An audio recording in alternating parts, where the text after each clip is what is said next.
خلونا نعمل سوا سيستم بسيط يرجع لي الداتا اللي انا عايزاها من الرو بمجرد ما اكتب لهم الاي دي. انا هنا عندي داتا للعربيات مستخدمة بتتباع، فعندي الموديل والميك والمايلج واي دي. الاي دي ده يونيك، حتى لو جربنا نشوف فيه ال duplicated values مش هنلاقيها. ايه الطرق اللي ممكن نستخدمها في حاجة زي كده؟ عندي 3 طرق وتريك، فخلينا نبدأ بأول واحدة VLOOKUP. ناس كتير بتتلخبط فيها بس هي فعلا سهلة. هنكتب VLOOKUP.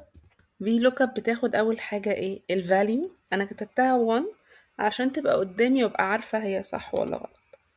والتيبل array هنا يا إما هسلكت التيبل كله وأعد الكولومز from ID to make، يا إما هسلكت الكولومز بس اللي أنا محتاجاها.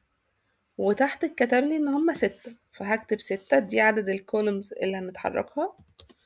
وبعد كده في الآخر يا بختار يا 0 يا 1 علشان يجيب لي يا إما exact match ب0 يا إما 1 بيبقى approximate، فدايما أنا هختار 0 عشان يجيب لي الماتش المظبوط. كده طلعت النتيجة اللي هي نيسان، وده فعلا صح.